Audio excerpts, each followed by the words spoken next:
Hello friends, कैसे हैं आप। हिंदी साहित्य की इस क्लास में आपका बहुत बहुत स्वागत है। उम्मीद करती हूँ आप अच्छे होंगे और अच्छे से तैयारी भी कर रहे होंगे। फ्रेंड्स, हिंदी साहित्य की ये जो क्लास है इसमें हम आचार्य रामचंद्र शुक्ल द्वारा लिखित हिंदी साहित्य का इतिहास विस्तार से पढ़ रहे हैं, जो कि आप जानते हैं हिंदी साहित्य से संबंध रखने वाली सभी परीक्षाओं के लिए विशेष महत्वपूर्ण है। इसके अध्ययन के अंतर्गत हमने आदिकाल से रीतिकाल तक का अध्ययन कंप्लीट कर लिया है और अब हम आधुनिक काल का अध्ययन कर रहे हैं, जिसमें हमने गद्य के विकास को, गद्य के प्रवर्तन को देख लिया है और प्रथम उत्थान हम पूरा पढ़ चुके हैं। अब हम द्वितीय उत्थान के अंतर्गत गद्य के प्रसार को पढ़ने वाले हैं।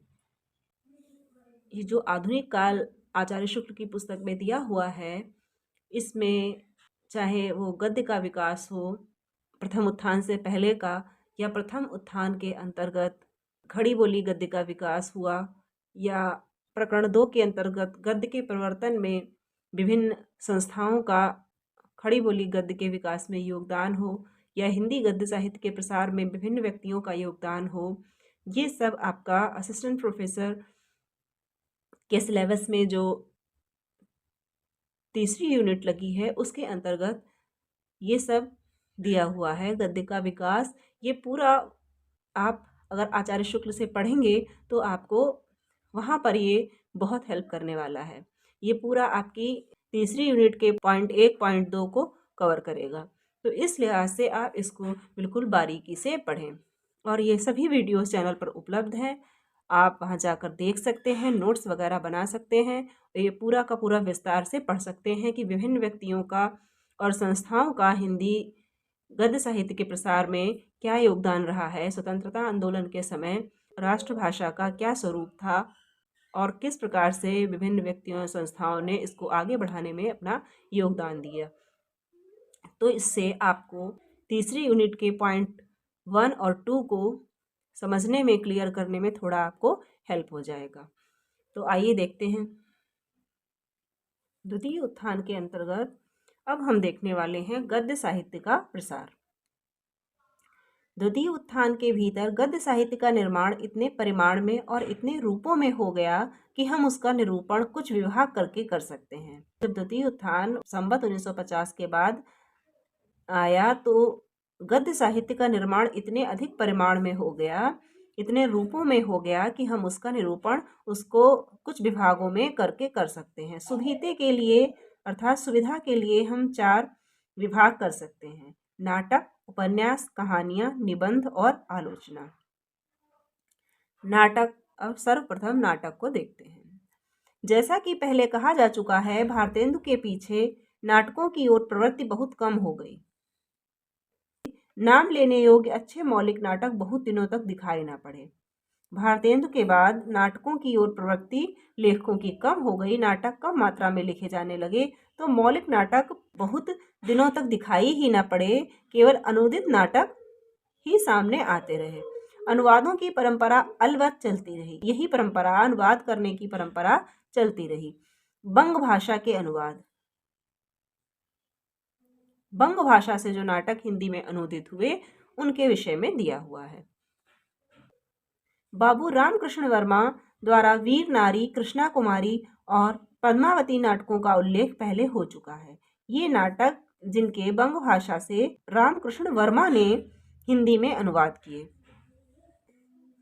संवत 1950 के पीछे गहमर जिला गाजीपुर के बाबू गोपाल राम ने वनवीर, बभ्रुवाहन, देश दशा, विद्या विनोद और रविंद्र बाबू के चित्रांगदा का अनुवाद किया। संवत 1950 के बाद जो गाजीपुर के रहने वाले बाबू गोपाल राम थे, उन्होंने वनवीर, बभ्रुवाहन, देश दशा, विद्या विनोद और रविंद्र बाबू के जो नाटक है चित्रांगदा, उसका अनुवाद किया। द्वितीय उत्थान के अंतिम भाग में पंडित रूप नारायण पांडे ने गिरीश बाबू के पतिव्रता, क्षीरोद प्रसाद, विद्या विनोद के खान जहां, रविंद्र बाबू के अचलायतन तथा द्विजेंद्र लाल राय के उस पार, शाहजहां, दुर्गादास, ताराबाई आदि कई नाटकों के अनुवाद प्रस्तुत किए। द्वितीय उत्थान का जब अंतिम भाग चल रहा था तब पंडित रूप नारायण पांडे ने गिरीश बाबू के पतिव्रता, क्षीरोद प्रसाद विद्या विनोद के खान जहां और रविंद्र बाबू के अचलायतन के अतिरिक्त द्विजेंद्र लाल राय के इन नाटकों का अनुवाद किया। अनुवादकों की भाषा अच्छी खासी हिंदी है और मूल के भावों को ठीक ठीक व्यक्त करती है। अनुवादकों की भाषा, यहाँ पर आचार्य शुक्ल कह रहे हैं कि अच्छी खासी हिंदी है और जो उसके मूल भाव हैं नाटक के, उनको ठीक ठीक अच्छी तरह से व्यक्त करती है। इन नाटकों के संबंध में यह समझ रखना चाहिए कि इनमें बंगवासियों की आवेशशील प्रकृति का आरोप अनेक पात्रों में पाया जाता है। बंगवासियों की जो आवेशशील प्रकृति है, उसका आरोप कई पात्रों में पाया जाता है, उसका असर, जिससे बहुत से इतिहास प्रसिद्ध व्यक्तियों के क्षोभपूर्ण लंबे भाषण उनके अनुरूप नहीं जान पड़ते। जिससे बहुत से जो इतिहास प्रसिद्ध व्यक्ति हैं, उनके जो क्षोभपूर्ण भाषण हैं, उनके अनुरूप नहीं जान पड़ते, पात्रों के अनुरूप नहीं जान पड़ते। प्राचीन ऐतिहासिक वृत्त लेकर लिखे हुए नाटकों में उस काल की संस्कृति और परिस्थिति का सम्यक अध्ययन नहीं प्रकट होता।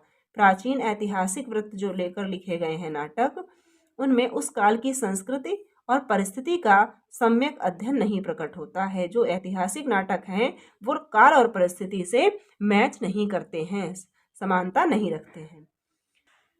जिस काल विशेष को लेकर वो लिखे गए हैं, उस काल विशेष की संस्कृति और परिस्थिति को प्रकट नहीं करते हैं।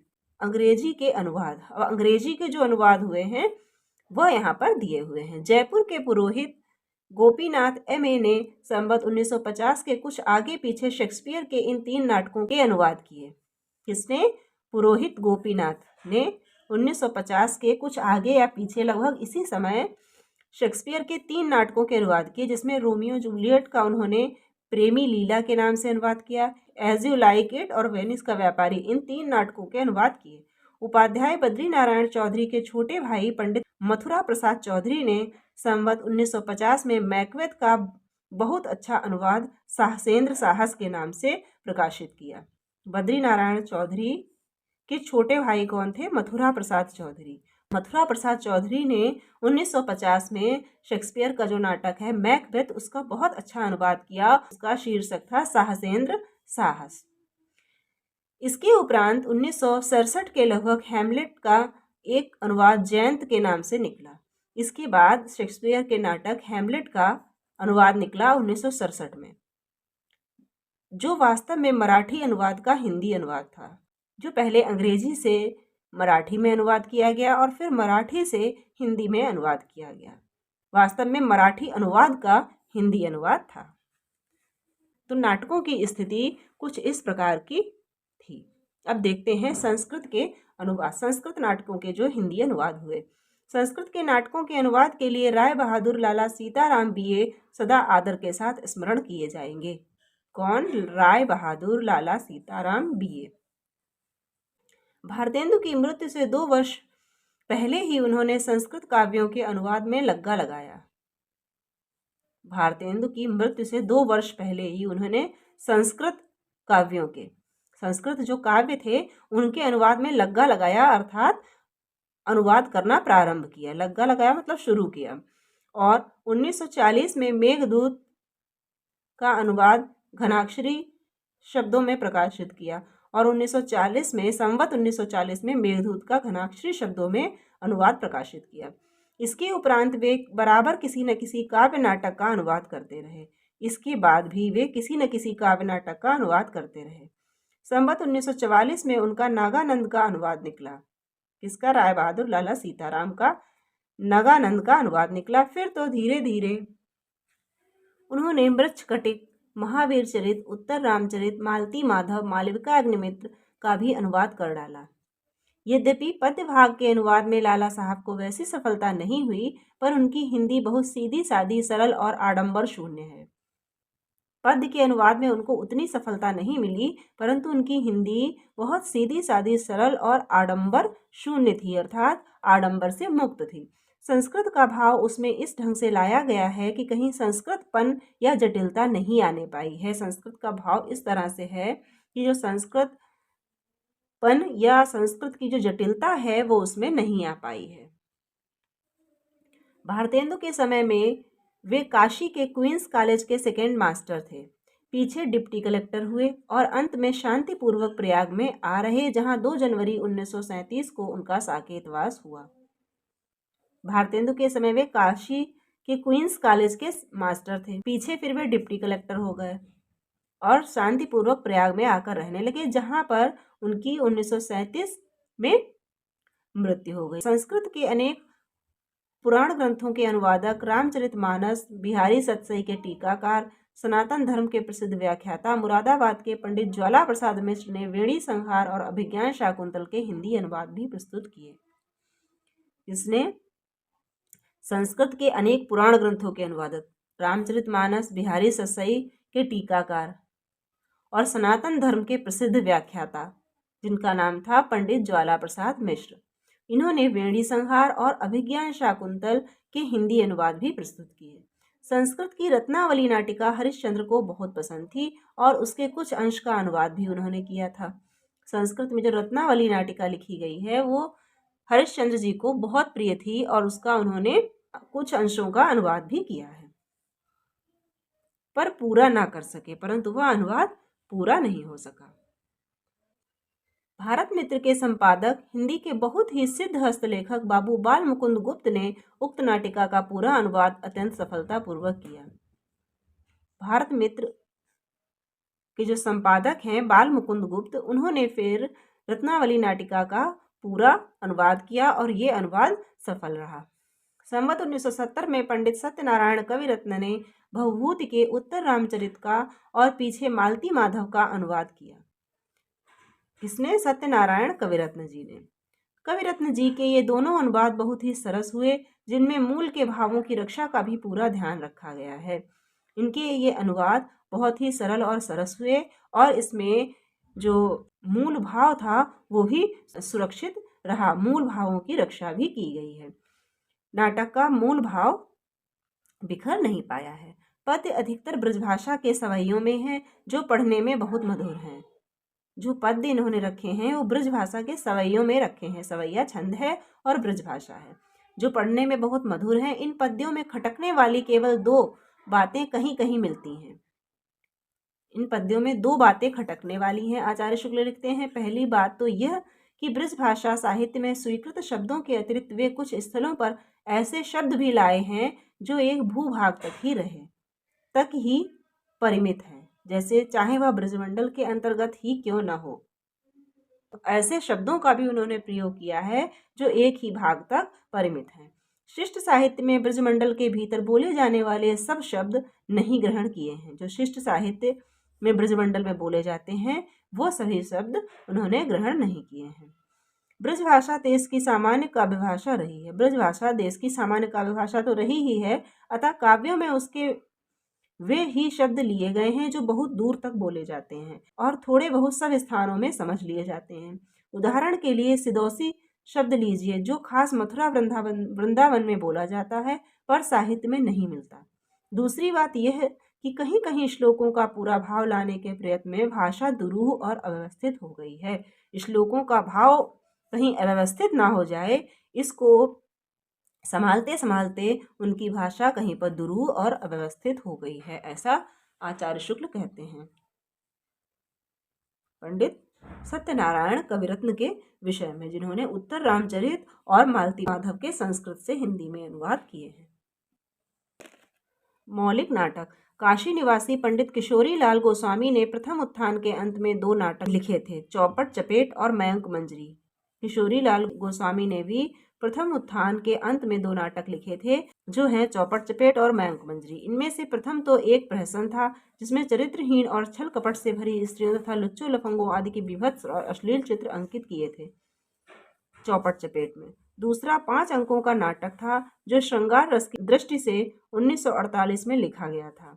मयंक मंजरी नाम का नाटक, यह भी साहित्य में कोई विशेष स्थान प्राप्त न कर सका और लोक विस्मृत हो गया। जहाँ पर मौलिक नाटकों की बात की जाए वहाँ पर इन नाटकों का नाम आता है। इन्होंने भी 2 नाटक लिखे थे जो साहित्य में कोई विशेष स्थान नहीं बना सके।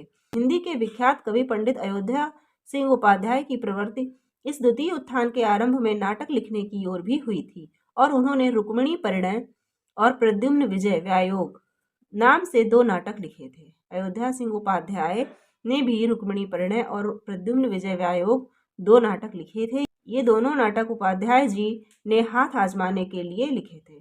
आगे उन्होंने इस ओर कोई प्रयत्न नहीं किया।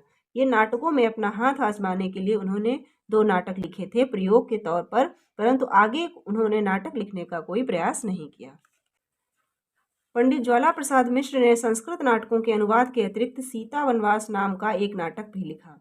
ज्वाला प्रसाद मिश्र ने संस्कृत नाटकों के अनुवाद तो किए ही, साथ में एक मौलिक नाटक सीता वनवास नाम का भी लिखा था, जिसमें भवभूति के उत्तर रामचरित की कुछ झलक थी। जिसमें भवभूति का जो उत्तर रामचरित है उसकी कुछ झलक मिली। उनके भाई पंडित बलदेव प्रसाद मिश्र ने 3 अच्छे रूपक लिखे। प्रभास मिलन, ब्रज के नंद, यशोदा, गोप गोपियों का प्रभास क्षेत्र में वसुदेव, कृष्ण, बलराम आदि से भेंट होने का मार्मिक प्रसंग लेकर बड़ी सहृदयता के साथ रचा गया है। प्रभास मिलन, ब्रज के नंद, यशोदा, गोप गोपियों का प्रभाव क्षेत्र में वसुदेव, कृष्ण, बलराम आदि से भेंट होने का मार्मिक प्रसंग लेकर ये नाटक लिखा गया है। मीराबाई नाटक भक्तिभाव जगाने वाला उत्तम नाटक है। मीराबाई नाटक जो इन्होंने लिखा है वो भक्तिभाव जगाने वाला नाटक है। लल्ला बाबू समाज का एक छोटा सा खंड चित्र दिखाने वाला अच्छा प्रहसन है। और लल्ला बाबू नाटक जो है ये एक सामाजिक नाटक है और छोटा सा खंड चित्र दिखाने वाला प्रहसन है। तो ये 3 नाटक बलदेव प्रसाद मिश्र ने लिखे हैं। भारतेंदु का बृहद जीवन चरित्र लिखने वाले बाबू शिवनंदन सहाय का सुदामा नाटक भी उल्लेख योग्य है। भारतेंदु का जीवन चरित्र जिन्होंने लिखा था बाबू शिवनंदन सहाय, उनका सुदामा नाटक भी उल्लेखनीय है।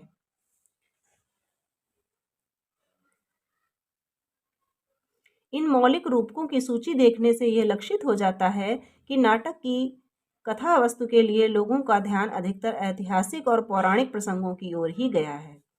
इन मौलिक नाटकों की जब सूची देखी जाए तो इसमें अधिकतर नाटक ऐतिहासिक और पौराणिक ही हैं। इससे जाहिर होता है कि उस समय लोगों का ध्यान ऐतिहासिक पौराणिक प्रसंगों की ओर ही अधिकतर गया था। वर्तमान सामाजिक और पारिवारिक जीवन के विविध उलझे हुए पक्षों का सूक्ष्मता के साथ निरीक्षण करके उनका मार्मिक या अनूठे चित्र खड़ा करने वाली उद्भावना उनमें नहीं पाई जाती। उन्होंने जो तत्कालिक सामाजिक और पारिवारिक जीवन था उसके सूक्ष्म पक्षों को नहीं उठाया, उसका मार्मिक चित्रण न करके केवल ऐतिहासिक और पौराणिक प्रसंगों की ओर ही ध्यान दिया। इस द्वितीय उत्थान के बीच कल्पित कथा वस्तु लेकर लिखा जाने वाला बहुत बड़ा मौलिक नाटक कानपुर के प्रसिद्ध कवि राय देवी प्रसाद पूर्ण का चंद्रकला भानुकुमार है। कल्पित कथा वस्तु को लेकर जो कथा वस्तु कल्पना पर आधारित हो, उस कथा वस्तु को लेकर सबसे बड़ा मौलिक नाटक राय देवी प्रसाद पूर्ण ने लिखा, जो कि कानपुर के रहने वाले थे और इनके इस नाटक का नाम है चंद्रकला भानुकुमार। पर वह भी इतिहास के मध्य युग के राजकुमारों और राजकुमारियों का जीवन सामने लाता है, परंतु ये भी तत्कालीन सामाजिक पारिवारिक जीवन को चित्रित नहीं करता, बल्कि इतिहास के मध्य युग के राजकुमारों और राजकुमारियों के जीवन को ही सामने लाता है। पूर्ण जी ब्रज भाषा के एक बड़े ही सिद्ध हस्त कवि थे, साहित्य के अच्छे ज्ञाता थे। उन्होंने इस नाटक को शुद्ध साहित्यिक उद्देश्य से ही लिखा था। ब्रज भाषा के बड़े सिद्ध हस्त कवि थे और अच्छे ज्ञाता थे साहित्य के, तो उन्होंने ये जो नाटक लिखा था साहित्यिक उद्देश्य से ही लिखा था, अभिनय के उद्देश्य से नहीं। अभिनय या मंचन के उद्देश्य से न लिखकर साहित्यिक उद्देश्य से लिखा था। वस्तु विन्यास में कुतूहल उत्पन्न करने वाला जो वैचित्र्य होता है उसके न रहने से कम ही लोगों के हाथ में यह नाटक पड़ा। वस्तु विन्यास में जो कुतूहल उत्पन्न करने वाला वैचित्र्य होता है वो उस नाटक में नहीं था, इसलिए ये अधिक लोगों द्वारा नहीं पढ़ा गया। ललित और अलंकृत भाषण के बीच बीच में मधुर पद्य पढ़ने की उत्कंठा रखने वाले पाठकों ही ने अधिकतर इसे पढ़ा। जो ललित और अलंकृत भाषा होती है वो लंबे लंबे भाषण होते हैं, उनके बीच बीच में जो मधुर पद्य आते हैं उनको पढ़ने की उत्कंठा रखने वाले जो पाठक थे, जिन पाठकों को इस प्रकार की शैली प्रिय थी, उन्हीं पाठकों ने केवल इस नाटक को पढ़ा। अब आइए देखते हैं उपन्यास। पहले अनुदित उपन्यास। इस द्वितीय उत्थान में आलस्य का जैसा त्याग उपन्यासकारों में देखा गया वैसा और किसी वर्ग के हिंदी लेखकों में नहीं। सबसे अधिक आलस्य त्याग उपन्यासकारों ने किया। अनुवाद भी खूब हुए और मौलिक उपन्यास भी कुछ दिनों तक धड़ाधड़ निकले। इसमें मौलिक उपन्यास भी बहुत अधिक लिखे गए और अन्य भाषाओं से अनुवाद भी धड़ाधड़ हुए। किस प्रकार के, ये आगे प्रकट किया जाएगा। पहले अनुवादों की बात खत्म कर देनी चाहिए। पहले अनूदित उपन्यासों को देख लेते हैं कि किस प्रकार के और कौन से लेखकों ने उपन्यासों का अनुवाद किया। उसके बाद मौलिक उपन्यासों को देखेंगे। संवत 1951 तक बाबू रामकृष्ण वर्मा उर्दू और अंग्रेजी के भी कुछ अनुवाद कर चुके थे, जैसे ठग वृत्तांत माला संवत 1946, पुलिस वृत्तांत माला 1947, अकबर 1948, अमला वृत्तांत माला 1951, चित्तौर चातकी का बंग भाषा से अनुवाद उन्होंने संवत 1952 में किया। ये पुस्तक चित्तौर के राजवंश की मर्यादा के विरुद्ध समझी गई।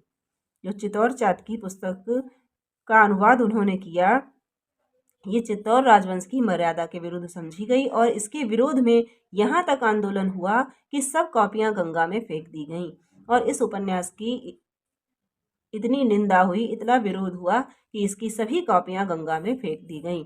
फिर बाबू कार्तिक प्रसाद खत्री ने इला 1952 और प्रमिला 1953 का अनुवाद किया। फिर उसके बाद कार्तिक प्रसाद खत्री ने इला और प्रमिला नामक 2 उपन्यासों का अनुवाद किया। जया और मधुमालती के अनुवाद 2-1 बरस पीछे निकले और फिर उनके जया और मधुमालती जो उपन्यासों के अनुवाद थे वो 1-2 बरस बाद में निकले। भारतेंदु प्रवर्तित प्रथम उत्थान के अनुवादकों में भारतेंदु काल की हिंदी की विशेषता बनी रही। भारतेंदु प्रवर्तित जो प्रथम उत्थान के अनुवादक रहे हैं, उनमें भारतेंदु काल में जो हिंदी चल रही थी उसकी जो विशेषता थी वो बनी रही। उपरोक्त तीनों लेखकों की भाषा बहुत ही साधु संयत रही। यद्यपि उनमें चटपटापन न था पर हिंदीपन पूरा पूरा था। उनकी भाषा में यद्यपि चटपटापन न हो परंतु हिंदीपन पूरा पूरा था। फारसी अरबी के शब्द बहुत ही कम दिखाई देते हैं। साथ ही संस्कृत के शब्द भी ऐसे आए हैं जो हिंदी के परंपरागत रूप में किसी न किसी प्रकार का असामंजस्य नहीं उत्पन्न करते और संस्कृत के भी उन्होंने वही रूप लिए हैं, वही शब्द लिए हैं जो हिंदी का जो परंपरागत रूप चला आ रहा है उसमें असामंजस्य नहीं उत्पन्न करते, उसमें फिट हो जाते हैं, उसमें अलग नहीं लगते। सारांश ये है कि उन्होंने शूरता, चपलता, लघुता, मृदुता ऐसी संस्कृत का सहारा लिया है। शौर्य, चापल्य, लाघव, मौर्य, सहाय, दैर्घ्य और मार्दव ऐसी संस्कृत का नहीं। उन्होंने इस प्रकार के शब्दों का प्रयोग किया है, ना कि इस प्रकार के जो कि हिंदी में अलग से खटकते हैं। द्वितीय उत्थान के आरंभ में हमें बाबू गोपाल राम गहमर बंग भाषा के गार्हस्थ उपन्यासों के अनुवाद में तत्पर मिलते हैं।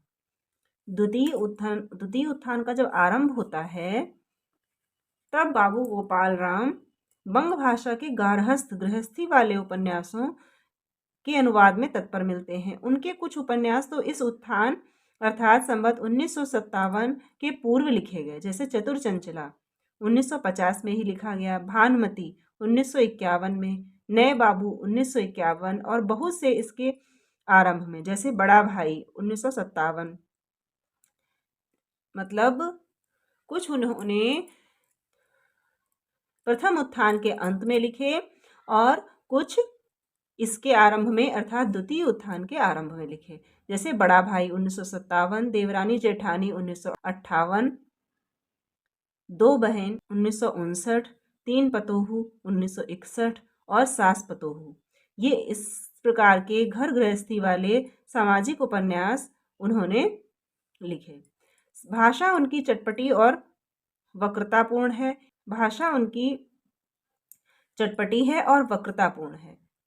वक्रता का अंश उनकी भाषा में है, वक्रता से युक्त है। ये गुण लाने के लिए कहीं कहीं उन्होंने पूर्वी शब्दों और मुहावरों का भी बेधड़क प्रयोग किया है। क्या गुण? चटपटापन और वक्रता लाने के लिए उन्होंने पूर्वी शब्दों और मुहावरों का भी बेधड़क प्रयोग किया है। उनके लिखने का ढंग बहुत ही मनोरंजक है। इस काल के आरंभ में गाजीपुर के मुंशी उदित नारायण लाल के भी कुछ अनुवाद निकले, जिनमें मुख्य दीप निर्वाण नामक ऐतिहासिक उपन्यास है। मुंशी उदित नारायण का दीप निर्वाण नामक ऐतिहासिक उपन्यास है जो उल्लेखनीय है। इसमें पृथ्वीराज के समय का चित्र है।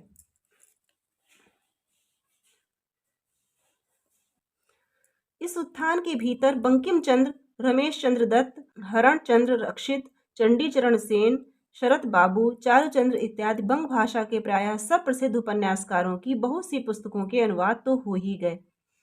इस उत्थान अर्थात द्वितीय उत्थान के अंदर बंकिम चंद्र, रमेश चंद्र, हरण चंद्र रक्षित, चंडीचरण सेन, शरत बाबू, चारुचंद्र इत्यादि जो बंग भाषा के लेखक थे, इन सब प्रसिद्ध उपन्यासकारों की बहुत सी पुस्तकों के अनुवाद हो गए थे। रविंद्र बाबू के भी आंख की किरकिरी आदि कई उपन्यास हिंदी रूप में दिखाई पड़े। रविंद्र बाबू के भी उपन्यास आंख की किरकिरी आदि का भी अनुवाद हो चुका था, जिनके प्रभाव से इस उत्थान के अंत में आविर्भूत होने वाले हिंदी के मौलिक उपन्यासकारों का आदर्श बहुत कुछ ऊंचा हुआ। इतने अधिक उपन्यासों का अनुवाद हो जाने से जो मौलिक उपन्यास लिखे गए इस काल में, उनका भी आदर्श थोड़ा ऊंचा हुआ। इस अनुवाद विधान में योग देने वालों में पंडित ईश्वरी प्रसाद शर्मा और पंडित रूप नारायण पांडे विशेष उल्लेख योग्य हैं। ये जो अनुवाद विधान चला उसमें पंडित ईश्वरी प्रसाद शर्मा और पंडित रूप नारायण पांडे का विशेष योगदान रहा। बंग भाषा के अतिरिक्त उर्दू, मराठी और गुजराती के भी कुछ उपन्यासों के अनुवाद हिंदी में हुए। बंग भाषा से तो हुए ही, इसके अतिरिक्त उर्दू, मराठी और गुजराती के जो उपन्यास थे उनसे भी हिंदी अनुवाद हुए, पर बंगला की अपेक्षा बहुत कम।